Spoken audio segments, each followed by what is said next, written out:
Life and death is a truth of life. Now, let's rephrase that. Life and death is a fact of life. The truth is, God does not die. Energy cannot be created nor destroyed. This is the ultimate truth. The fact is, life and death is. Truth is, energy cannot be created nor destroyed. God does not die.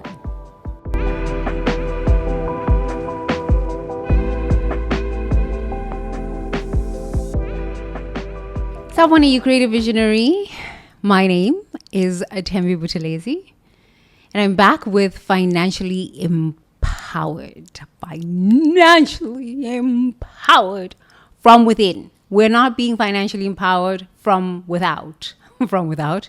Is that even proper English? Doesn't really matter. But we're being financially empowered from within, tapping into the power that lives within us. And that has always been a part of our soul experience. Soul experience.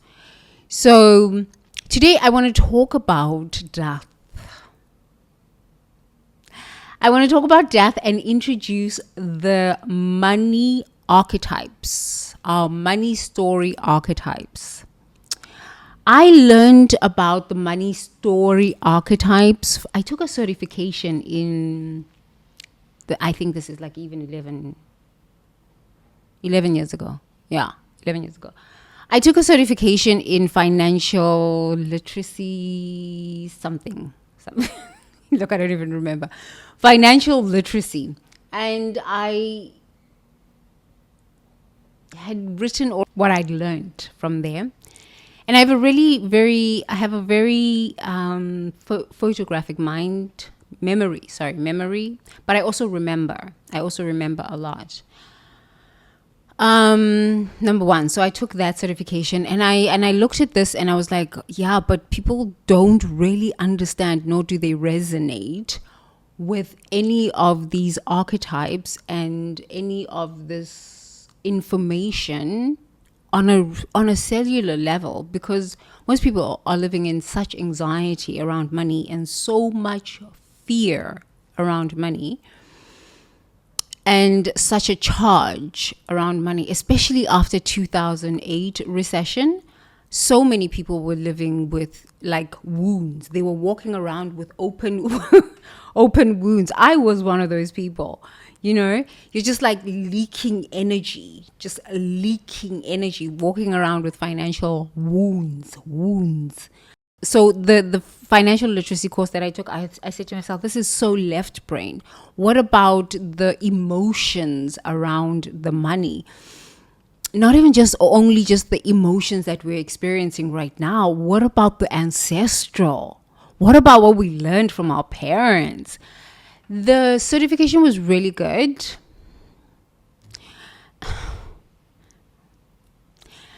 In that it was basic. Yeah, it was very good in that it was basic. I don't really want to judge anything anymore. I just want to say, oh, okay, this is what it was. It was very, very, very basic. It lacked a lot of understanding of the human psyche, the human soul, the evolution of the soul, understanding ancestral patterns and why we do what we do, why we make the choices that we make. And it didn't really go deep in depth into the emotional aspect. It did touch on the emotions of money, but emotions is energy in motion. It is God in creation. It is the universe expressing itself as you and me, and when we are out of alignment with the fundamental truths of the universe, with the fundamental truth of life, we do some really strange things with this idea called money. Some very, very strange things with this idea called money. We make some very strange choices. Some very, very, very strange choices. So I went on a journey and I thought, okay, I need to heal my own money story. And I need to look at these archetypes and these money stories. And I need to look at, like, where did I get these money stories from? I need to deal with this. So I wrote a book called Financially Empowered. And really, this was a book, a love letter to my dad. Because I spent a lot of time talking to my dad about money, more than my mom. I really spent a lot of time talking to my dad about money and about death. So he had his own brokerage, and he sold insurance, financial planning, life insurance, financial planning, and all sorts of annuities and investments and stuff like this.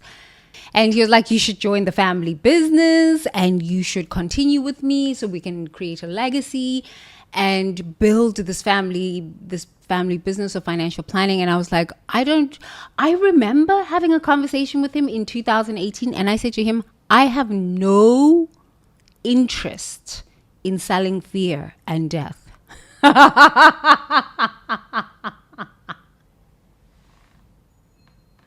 It took me to write this book, which I co-wrote it with my dad, because I was on the phone. I think I spent like $2,000 on the phone from America to South Africa, calling my dad. But we wrote this book together because I would call him and ask him questions and have long conversations with him.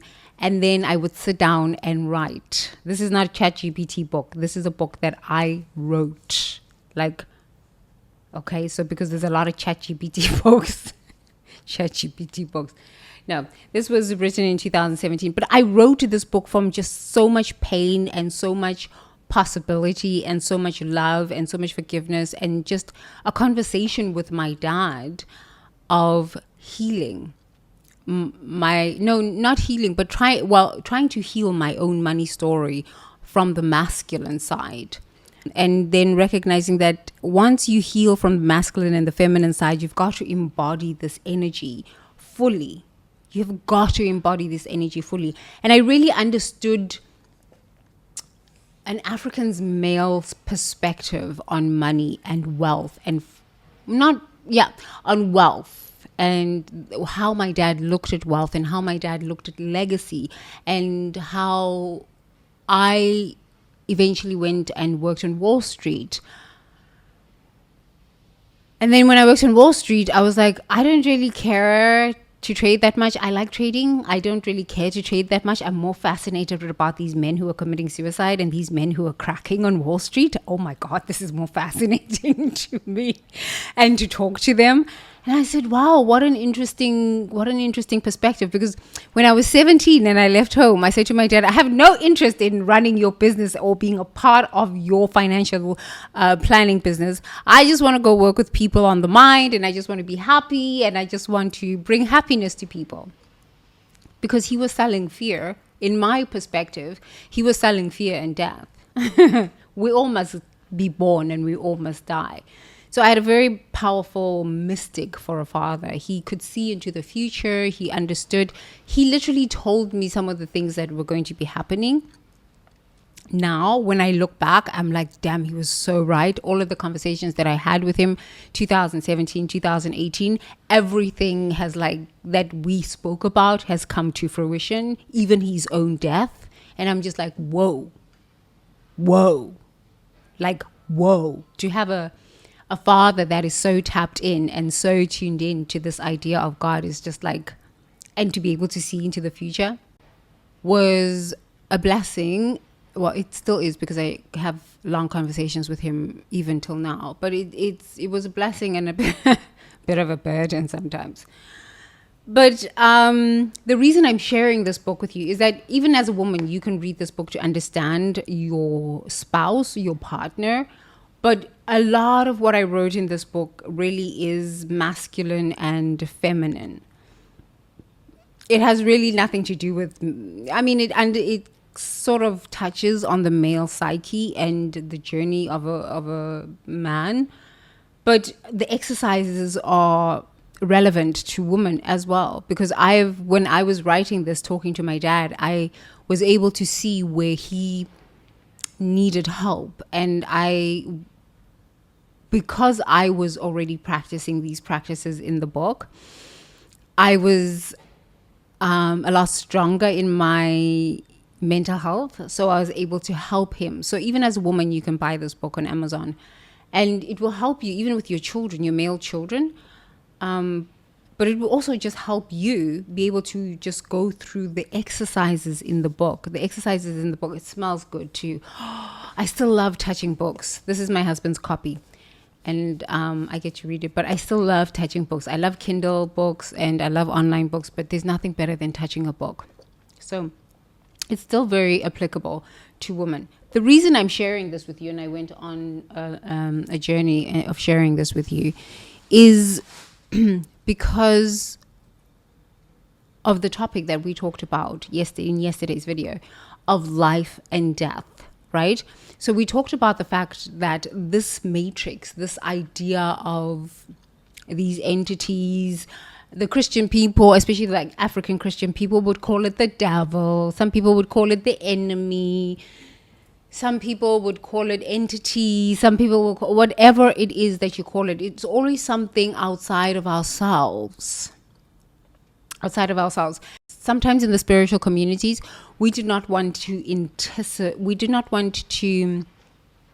talk about the darkness that is here on planet Earth, because we're like, oh my God, it's going to invite that darkness into our lives. I just don't want to talk about the darkness. The darkness is here. There is darkness, there is light.